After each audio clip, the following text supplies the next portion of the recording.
Hello，大家好，我係 K 留在多倫多。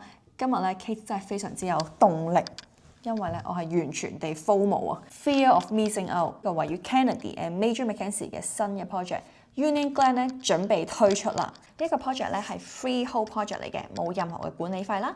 佢哋宣傳嘅時候咧寫就係 towns and single，咁但係咧第一期嘅 release 咧全部咧都只會發售 townhouse 嘅。咁呢個 project 嘅交樓時間咧就預計係2027年底啦，或者係2028年。咁點解我咁 FOMO 咧？因為咧呢個應該係我入行以嚟接觸嘅最大型嘅一個低密度住宅嘅 project 啦。總共咧有7個發展商去 involve 嘅，咁佢哋咧係互不相干，但係咧亦都有少許嘅關聯。首先咧呢7個發展商咧都係如果有留意低密度住宅 project 嘅話咧，應該非常之熟知㗎啦。咁佢哋咧有唔同嘅風格，亦都有唔同嘅客戶群。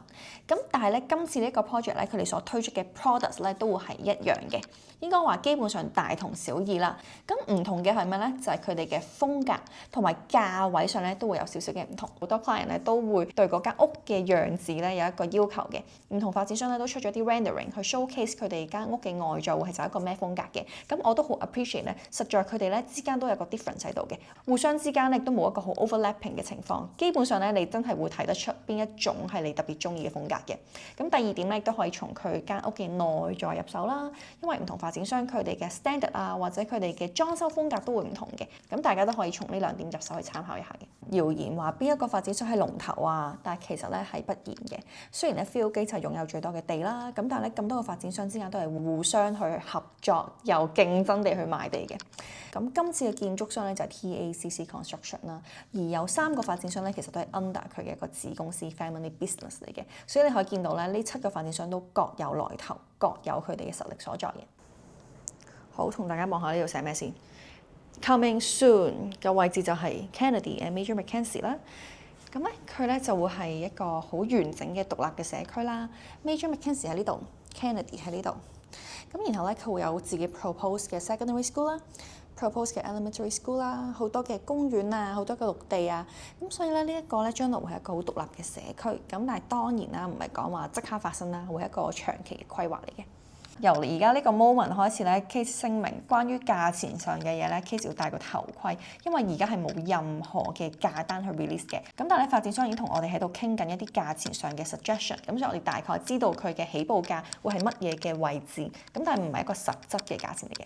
咁我哋由最低價格嘅一個 product 開始睇起啦，佢咧就係15尺落嘅單車房 Railing Townhouse。呢個屋型嘅特點咧就係間屋比較窄長一啲啦，3層樓高，車房咧喺間屋嘅後方係單車房嚟嘅。單車房 Railing 嘅 size 咧，約莫16尺至19尺左右嘅。咁我哋預計咧，佢就會係90萬起嘅一個價位啦。咁呢一種價位咧，有啲發展商會出 back to back 嘅 townhouse 嘅。喺 within 呢一個價位，我覺得呢一種屋型都有佢嘅優勢啦，就係將你嘅生活空間咧，始終都係分咗做唔同嘅部分嘅，而唔係一個比較一體化嘅一個生活空間。有啲人一聽到咧就會即刻話 ban 不能接受。咁我自己就覺得啦，始終按照自己嘅情況去睇相應嘅 product， 喺呢個用呢一個價位咧，喺呢一個地段度買到一個 Railing 嘅 townhouse 咧，對一啲 budget 有限嘅朋友嚟講咧，其實都係冇咁大嘅壓力。第二個 product 咧就係20尺嘅雙車房 Railing townhouse， 咁同啱啱嘅比咧，個 difference 就係個 lot 闊咗啦。雖然車房咧都係屋嘅後方，咁但係就可以放到2架車，再加埋出面至少放到1架車嘅。estimate 佢價位應該差唔多120萬左右啦。主要嘅活動空間都係2樓啦，咁嘅大細咧就會上到去1800至2000尺啦。因為咧個 lot 闊咗啦，咁所以好明顯咧生活空間就會係橫向發展多少少嘅。房嘅數量咧亦都可以由3間房上到去4間房嘅。再加上因為佢闊啲啦，所以咧每一間房嘅窗戶朝向咧就準許佢哋去接受多啲陽光，整體嘅生活空間亦都會光猛一啲嘅。咁呢一種嘅屋型咧個 size 咧由2000至2200尺左右啦。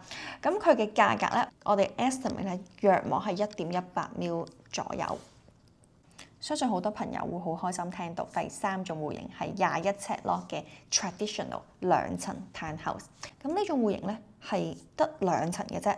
單車房，而車房咧係屋嘅前方嘅，後方咧就係後花園，所以咧就比較貼近多少少獨立屋嘅嗰種生活模式。咁佢嘅最大優勢咧就係唔使行咁多樓梯啦，因為佢得2層啦，所以基本上你一入間屋咧已經係 living area 同埋 kitchen 嘅啦，一入到去咧已經係你生活嘅主要活動空間，而再上多一層咧就係睡房啦。大細就約莫係1800至2000尺左右，價格咧亦都係估計會係1.18 mil 起嘅。最後一種戶型咧有少少難講，所以留翻最後先講。咁佢咧就係2層嘅雙車房 railing 帶有 courtyard 嘅一種 townhouse。意思咧即係佢係一個 combine 前面所有屋型所有優勢嘅一個 product。首先佢係2層樓高，唔使行咁多樓梯。第二佢係雙車房。第三，雖然佢係 railing， 即係話車房係後方，但係佢帶有 courtyard， 亦即係話咧你有一個屬於自己嘅側花園。因為間屋咧比之前嘅屋型咧闊少少啦，咁所以咧 spare 咗個側花園出嚟之後咧，都可以做到2000尺左右嘅一個生活空間嘅。咁我哋同好多 client 傾過之後咧，其實呢一個戶型係佢哋非常之期待啦，因為佢係一個合理嘅價格內有晒所有嘅優勢。唔記得再講價錢，呢個戶型嘅價錢咧，我哋預計佢係大概125萬左右去起跳嘅。仲有一點就係咧，呢個 project 咧係有 coach house 俾大家去選擇嘅。咁但係唔同發展商將佢放喺唔同嘅屋型啦。咁有啲發展商咧就會放喺21尺咯，2層嘅一個單車房嗰度，即係啱啱第3個 option。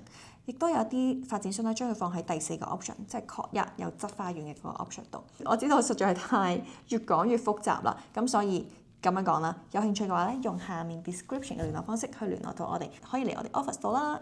我哋嘅 floor plan 已經喺度啦，可以咧攤開晒啲 floor plan 同你去逐一分析，去揀到你心目中嘅最適合你嘅 floor plan。以上呢一個屋型咧係你嘅心水咧。如果咧你心目中已經有一個想要嘅屋型啦，亦都有 budget 咧，其實你都已經揀到大致上你要嘅 products 㗎啦。而家咧暫時係未有任何關於價錢啦同埋 deposit structure 嘅準確資料公佈嘅。咁但係咧已經接受去收 worksheet 啦。你想要嘅嗰一個發展商嘅嗰一種屋型咧，其實唔係真係有咁多嘅 available lot 嘅啫。始終咧唔同嘅 block 咧散落喺唔同嘅發展商手上，咁所以咧就更加建議大家要submit worksheet去拎到你想要嘅單位。咁但係submit呢個 worksheet 咧只係表達你嘅意向，唔代表話我已經即刻簽咗啦就買咗啦，並唔係咁樣嘅。就係咁多啦。如果咧我剪呢條片唔係剪得太慢嘅話咧，我所分享嘅就係所有而家發展商分享咗嘅資訊啦。如果有任何其他 agent 話佢哋有更加多內幕嘅資訊咧，千祈唔好相信。歡迎大家用 description 嘅聯絡方式聯絡我哋，我哋可以討論更加多 detail。多謝大家睇呢條片，拜拜。